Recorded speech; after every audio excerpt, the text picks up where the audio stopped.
خلق القمح ليه؟ وخلق التعبان ليه يا استاذ ابو جوده؟ وخلق ابو قردان ليه؟ وخلق ام 44 ليه؟ وخلق السم ليه؟ مش عارف. معرفش. معرفش. ما انت في ابتلاء يا ابني. هو انت ليه هو انت عايش في الجنه؟ انت عايش في الجنه؟ يعني كل اللي يطلع من الارض اللي ورايا دي اكلها؟ ما ينفعش. ما ينفعش كل اللي يطلع من البحر اكله. ما ينفعش. ما ينفعش. ما ينفعش. عشان خاطر كده ربنا خلق لك اعراض تشتكي. ما هو انت كنت بتروح تشتكي للدكتور. احنا كل اللي كنا عايزينه نعرف سبب المشكله ايه يا دكتور. عينيا بتزغلل، عندي زنه في وداني حضرتك. يعني انا عينيا بتزغلل وعندي زنه في وداني. ماشي. طب حضرتك ايه السبب ده؟ او ما تدينيش بيتا سيرك. يعني ما تدينيش دواء عشان الدوخه. قول لي الدوخه دي ليه؟ ولا هو موضوع منتشر كده؟ ولا عشان خاطر امي بتدوخ فانا بدوخ؟ هو ده الطيبات. هو ده الطيبات. الطيبات عرفك ايه الصح وايه الغلط. طب ما انا مسامح بالشوكولاته مثلا. يعني ما هو كان احد الكلام اللي هما طلعوا يحاربوني عليه. انت سامح بالشوكولاته والنوتيلا والشيبسي والحاجات دي. يا عم اللي انا شايفه صح انا شفته صح خلاص. ما هو ده بقى التعارض اللي حصل. انا شفت ده صح وانت شفته غلط. انا عندي اسبابي وعندي نظريتي وعندي كلامي اللي فسر امراض انت ما عرفتش تفسرها. انت ما عرفتش تفسر الصرع، ما عرفتش تفسر الضغط، ما عرفتش تفسر السكر، ما عرفتش تفسر قصور الشريان التاجي، ما عرفتش تفسر الجلطات الدماغيه، ما عرفتش تفسر الحاجات دي. بس انت قلت الدراسات بتقول ال دي ال بيبقى عالي مع التصلبات، التراكمي بيبقى عالي مش عارف مع الجلطات، مش عارف ايه بيبقى عالي مع ايه. انت كلها ملاحظات مش قايمه على نظريه حتى. مش عارف تربط الكلام ببعضه. الله.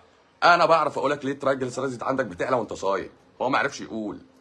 انا اعرف السكر بيعلى عندك ليه وانت صايم، هو ما عرفش يقول. الله. ما تفهم الفرق. هو منع عنك السكر وانت محتاج للسكر. عشت انت في فقر دم، بقى عندك انيميا مش عارف سببها ايه. طب انا ما بنزفش يا دكتور، اصل الدوره الشهريه. طب انا دكتور راجل ما عنديش دوره شهريه. جالك كوفيد يبقى هو بوست كوفيد. بوست كوفيد كلام سهل. كلام سهل. انا سهل عليا ان انا اربط لك الاعراض بامراض واهيه.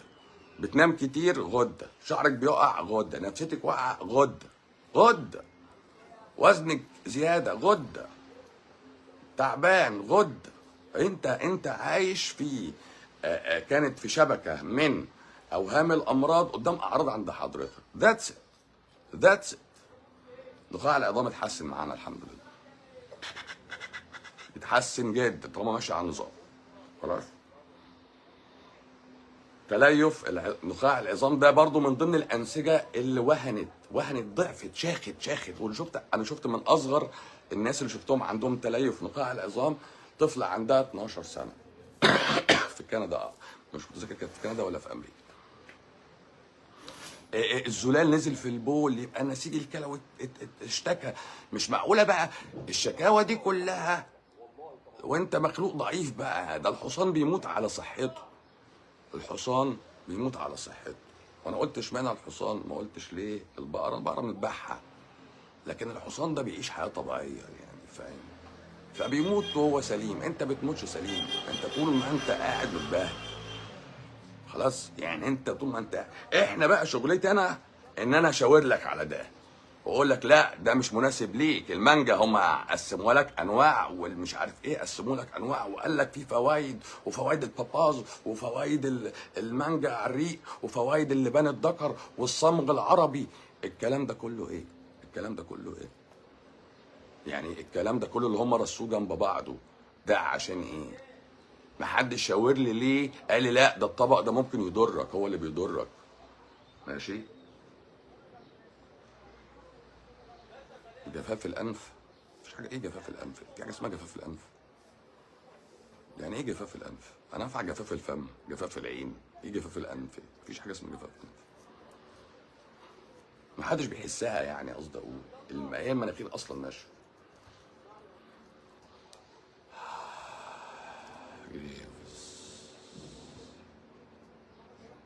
الجحوظ هيتحسن.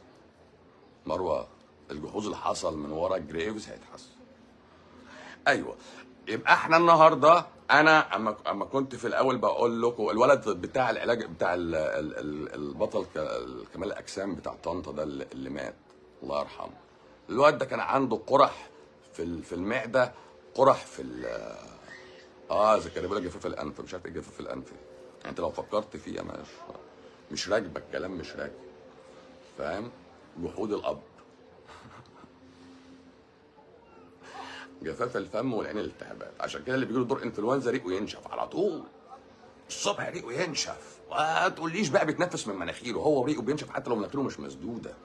هو ده التهاب في جسم حضرتك، كل السكريشنز بتنشف، تمام؟ كل السكريشنز بتنشف. وتزيد بقى يا سلمى لو حبيت كونجستال مثلا او اي حاجه انتي هيستامينك تنشفك زياده. لكن هو التهاب في جسمك كله، لازم يحصل نشفان الريق، يحصل مع السمك كتير. يعني انت خلي بالك، السمك يقول لك السمك بيحب الميه، لا هو بيعمل لك شويه التهاب. السمك فيه معادن تقيله برضه، خلي بال حضرتك. لكن الشاب بتاع كامل الاجسام ده الله يرحمه، ايه ليه قرح في المعده، قرح في القولون؟ ليه؟ ده شاب يا عم وعضلاته قد كده. الله، الصحه فين يابا؟ قبليها برضه بكام شهر شاب مصري برضه تاني بطل كمال اجسام ومات، وقال لك اصله ولا جاله حاجه في الكلى، قال لك اصله ده مش عارف ورثه من ابوه. طب قبليها بكام شهر الواد الالماني 30 سنه كان متصور في اعلان ماكدونالدز وبرضه مات. الله، مش العيال دي مش هرمونات بياخدوها، لا ده اكل، طبيعه حياه عايشينها.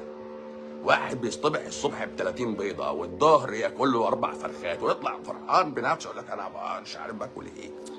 يا ابني مش بضخامه العضلات، انت صحتك ايه؟ خلاياك ضعيفه شيخه، ده خلايا قولونه شاخت، اتقطعت، اتفتح. قرح يعني اتفتح حركه، يعني اتفتح قرح. تمسك كده قماشه دايبه وتشدها قدام بايدك على عزم ايدك تتفتح، دي قرح، دي اتفتحت كده. في المعده في القولون يبقى انت عندك مشكله في جهازك الهضمي، يبقى عندك مشكله في مدخلات جهازك الهضمي. نظام حياه غلط، اشرب لبن بقى. مفيش بيض مسموح اصلا يا استاذه خلود. عشان امبارح واحده برضه بستلماني مش عارفه من انهي دوله عربيه في يمن باين، وانا ماشيه على النظام بس وكيد ميدلتون جالها سرطان بقى. وبص، وفي واحده مشيت على الدايت خضار وفاكهه بس 6 سنين ماتت برضه 39 سنه. مفيش الكلام ده.